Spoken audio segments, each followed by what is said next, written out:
Bueno, continuando con la segunda parte de este comentario sobre los derechos de las víctimas en el proceso penal acusatorio adversarial, ahora voy a analizar brevemente, también como en la primera parte lo hicimos, en forma específica estos derechos que están, ya les comentaba, regulados en los artículos 99 a 106 del Código Procesal Penal de Corrientes. Ahora, antes de entrar de lleno al análisis de estos artículos, creo que hay que destacar que los derechos que están enumerados en esa disposición del artículo 99 se corresponden con los que están previstos en el artículo 5 de la Ley 27372 de Derechos y Garantía de las Personas Víctimas de Delitos, que tantas veces repetí, ¿no es cierto?, e insistí en la primera parte de estos comentarios. Y en definitiva, tanto un articulado como el otro tienen similares objetivos y el principal es que un objetivo orientado a adjudicar a la víctima, como les decía, un rol protagónico en el proceso penal. Ahora, con respecto a esta ley, yo creo que hay que aclarar un aspecto que me parece de suma importancia y que hay que tener en cuenta.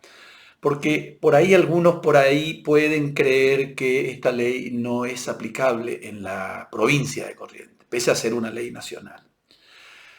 Sus disposiciones son de orden público, eso dice el artículo primero.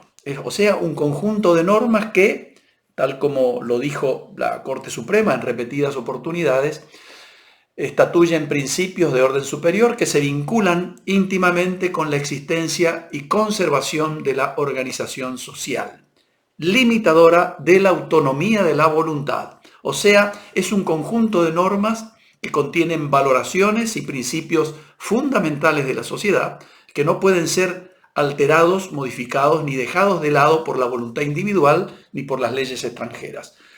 Es irrenunciable e inmodificable por otras que no posean ese carácter. Lo importante de una disposición de orden público, a mi modo de ver, es su alcance, es decir, el efecto que esa norma tiene sobre sus destinatarios. Precisamente, la doctrina de la Corte entiende que este tipo de normas pueden ser planteadas y utilizadas en cualquier etapa del proceso y examinadas aún de oficio por la autoridad judicial competente.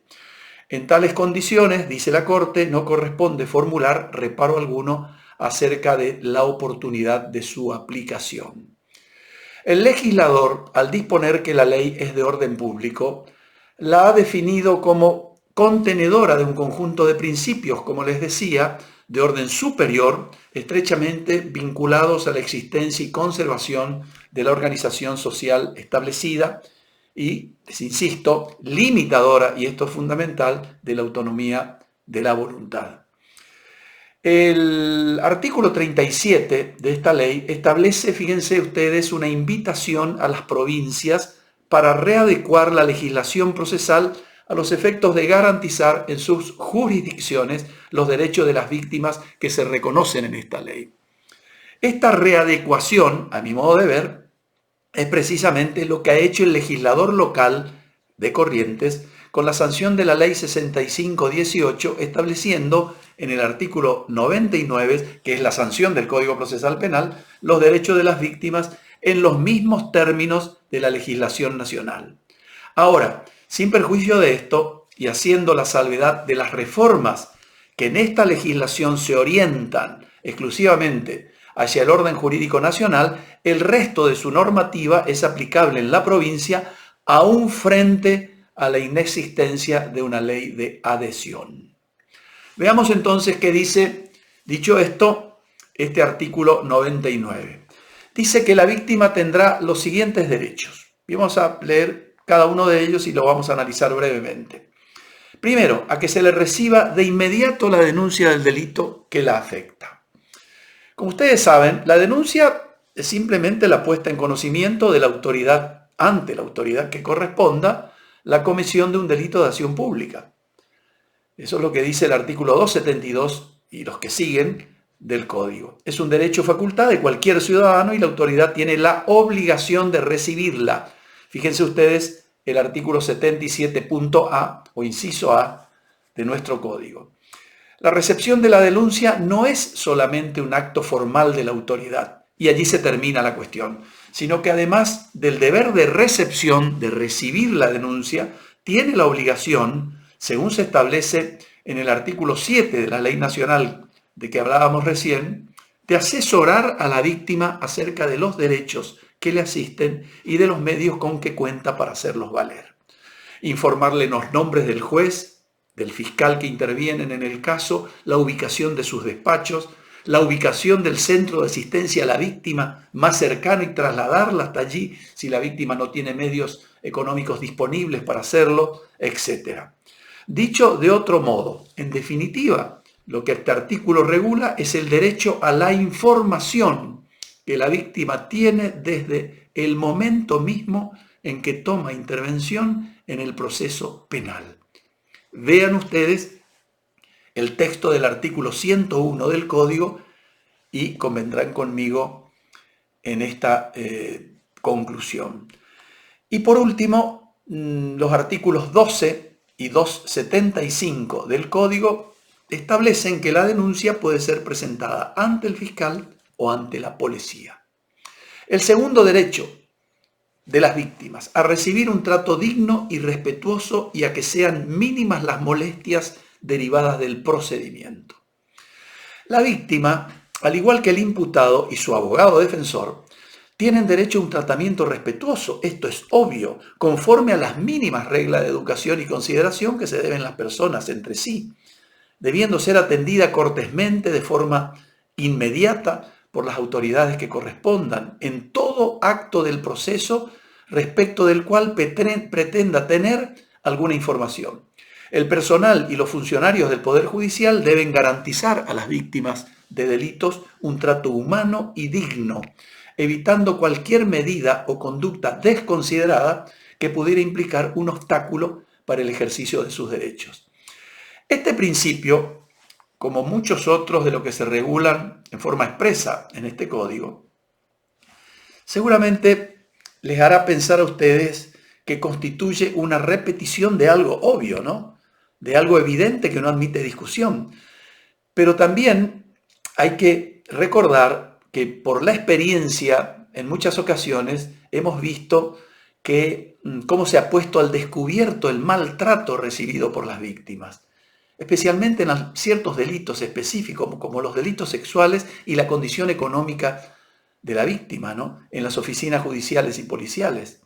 Por lo tanto, creo yo que nunca estará de más escribir con letras de imprenta la regulación de estos principios en todo digesto procesal penal, para que cada vez que los operadores del sistema de justicia penal abran el código o miren por lo menos el índice, se vuelva a ver el mandato legal que imponen estos deberes a los jueces y funcionarios del Poder Judicial y del Ministerio Público Fiscal. En tercer lugar, el artículo 99 regula el siguiente derecho: a que se respete la intimidad de la víctima en la medida que no obstruya la investigación. La intimidad es un derecho fundamental de la persona humana, ustedes ya saben, y su protección está regulado tanto en las leyes locales y nacionales, en la Constitución Nacional y en los tratados internacionales sobre derechos humanos.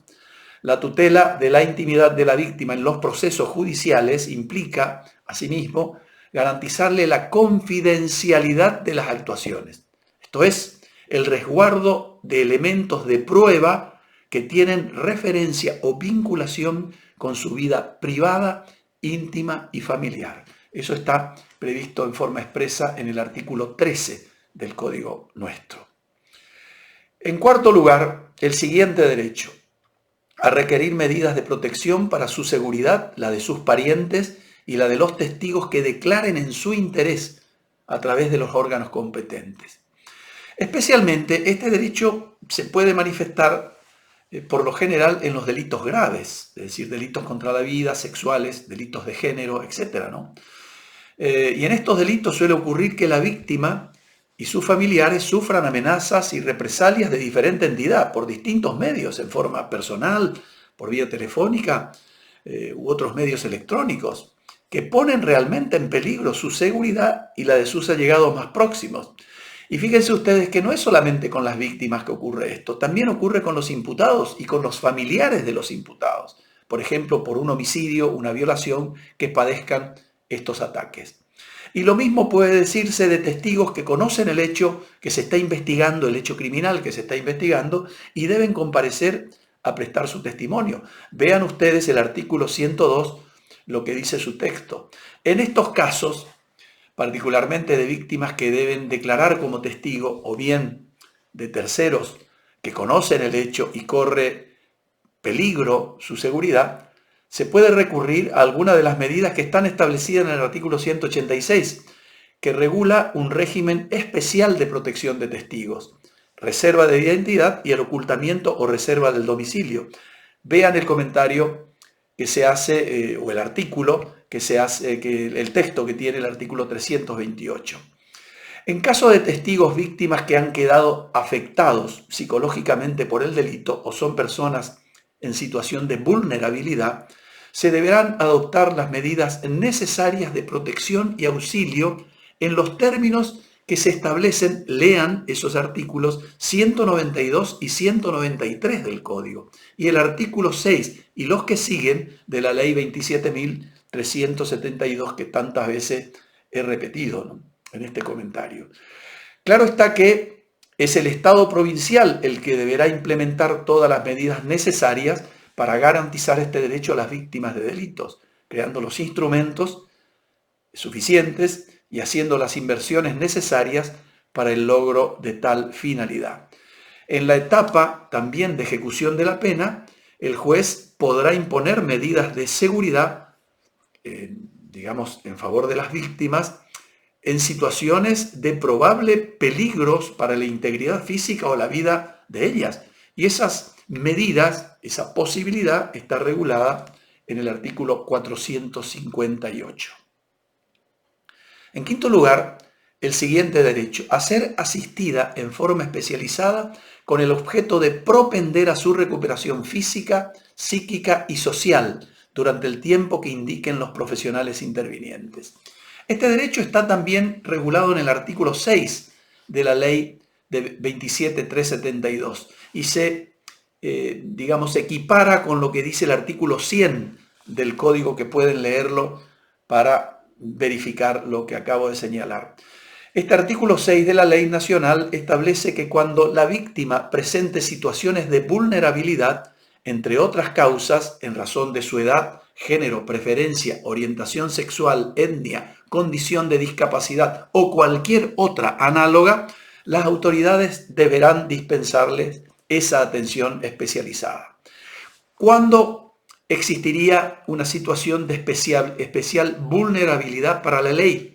En los siguientes casos: si la víctima fuere menor de edad o mayor de 70 años o se tratara de una persona con discapacidad; si existiera una relación de dependencia económica, afectiva, laboral o de subordinación entre la víctima y el supuesto autor del delito. Los casos de víctimas por violencia de género, a mi modo de ver, se enmarcan en las disposiciones de esta normativa, a las que hay que sumar las propias de la Ley de Violencia contra la Mujer, 26.485.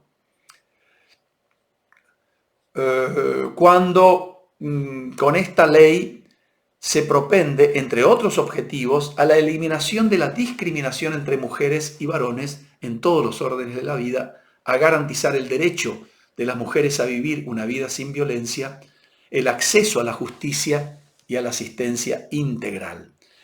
En el artículo 3, igualmente, se garantizan, entre otros, los siguientes derechos: a la integridad física, psicológica, sexual, económica, patrimonial, dignidad, intimidad, a recibir información y asesoramiento adecuado, etcétera, etcétera. Este amplio catálogo de derechos que prevé esta normativa es propio para aquellas víctimas que padecen violencia de las previstas en el artículo 5 de esa misma ley y que adquieren una dimensión especial desde la perspectiva de género, por cuanto, creo yo, uno de los principales objetivos es precisamente evitar que los propios o por los propios avatares del procedimiento judicial se produzca esa tan temida revictimización o victimización secundaria de que tanto se habla. La normativa, tanto nacional como internacional, obliga, además de todo esto, a garantizar a las víctimas de estos hechos la protección de sus derechos durante el proceso penal y el acceso a herramientas judiciales eficaces. Desde esta perspectiva, las medidas restrictivas no se encuentran exclusivamente dirigidas a asegurar los fines del proceso, sino también a brindar a la víctima una herramienta eficaz para proteger los derechos acordados que la habilitan a requerir medidas adecuadas para su seguridad y la de su familia. Ahora, siguiendo con esta temática, es importante destacar lo siguiente, y con esto vamos a ir redondeando y terminando esta segunda entrega. En el marco del procedimiento penal se debe tener presente todos los operadores, y fundamentalmente los jueces, los futuros jueces de garantía y los fiscales, deben tener presente algo que en muchas oportunidades no ha sido atendido correctamente por las autoridades, que es la gratuidad de las actuaciones judiciales en estos casos. Hay que leer el artículo 16.a de la Ley de Violencia contra la Mujer. Las víctimas de violencia de género no deben abonar las tasas, impuestos, sellados, etcétera, que demanden las leyes locales en cualquier procedimiento judicial que le concierne. De manera que esta obligación, que estará a cargo de otros actores en procedimientos judiciales diferentes, no puede constituir un obstáculo para el acceso libre y gratuito al servicio de justicia. Y si quieren más datos, para quienes tienen alguna duda sobre esta cuestión, la provincia de Corrientes adhirió a la ley 26485 mediante la ley 5903 del 22 de octubre del 2009, publicada en el Boletín Oficial el 25 de noviembre de 2009, de manera que sus preceptos son de aplicación obligatoria en todo el territorio provincial y en todos los procesos en los que se investiga un hecho de violencia contra la mujer en los términos de esa ley. Sin perjuicio de esto que estamos exponiendo, también la ley 27372 de Derechos y Garantía de las Víctimas de Delitos establece la gratuidad de las actuaciones judiciales e inclusive el patrocinio jurídico en los casos en los que la víctima tenga interés en querellar, pero por sus circunstancias personales no pudiere solventar el costo de que tal actuación demande. Esto lo pueden ver en el artículo 11 de la ley que acabo de mencionar. Y con esto doy por terminada esta segunda parte de estos comentarios y nos vemos en una tercera parte que he decidido integrar para poder terminar con todos los comentarios con toda esta temática. Muchas gracias.